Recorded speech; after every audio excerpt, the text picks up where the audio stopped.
कल से मेरे मोबाइल पर बार बार मैसेज आ रहा है, मौलवी साहब शबे बारात का रोजा रखना कैसा है, मौलवी साहब शबे बारात की रात में इबादत करना कैसा है। याद रखिए, इस्लाम में शबे बारात के नाम से कोई रात नहीं है। ये शबे बारात का तसव्वुर ये शियों के यहां से आया है। इस्लाम में शबे बारात नाम की कोई चीज ही नहीं है। ये शियों का अकीदा है। उनके 12वें इमाम की पैदाइश उनका कहना है 15 शाबान को हुई है और उसी जश्न को उन्होंने शबे बारात का नाम दे दिया।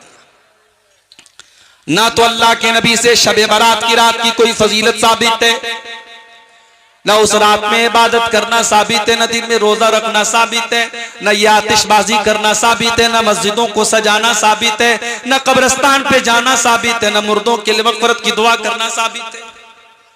एक साहब कहने लगे हलवा कैसे हराम हो गया?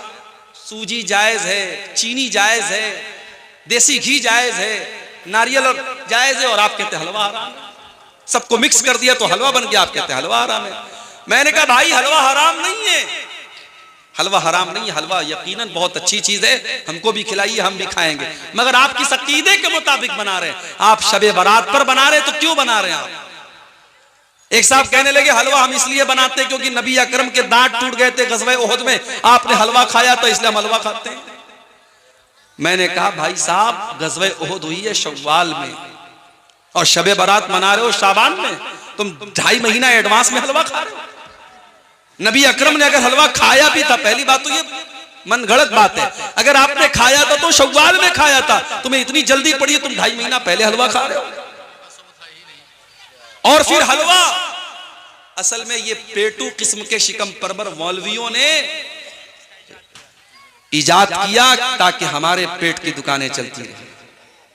तो बिदात करने वाला तौबा नहीं करता है, इसीलिए अल्लाह के नबी अपने हर खुतबे में कहते थे व शर्रुल उमूरि मुहदसातुहा, सबसे बुरा काम बिदात है, व कुल्लु मुहदसतिन बिदा, दीन के अंदर नया निकाला गया काम बिदअत है, व कुल्लु बिदातिन ज़लाला, और हर बिदअत गुमराही है।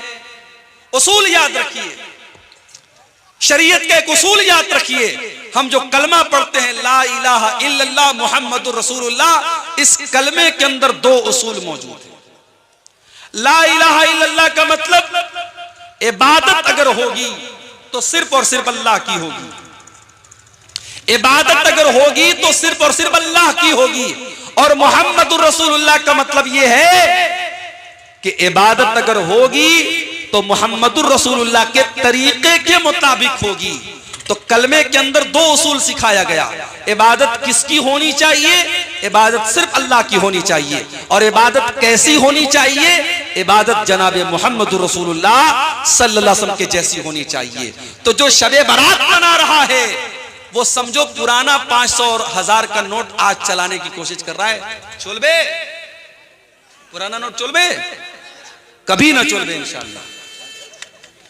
तो जब पुराना नोट नहीं चल सकता है तो जिस अमल के ऊपर अल्लाह के नबी की मुहर नहीं लगी है वो अमल कैसे चलेगा? रात भर आप इबादत कर लीजिए, जो इबादत नबी ने नहीं की, जो सहाबा ने नहीं की, जो कुरान और सुन्नत से साबित नहीं है, वो इबादत नहीं हो सकती मेरे प्यारे।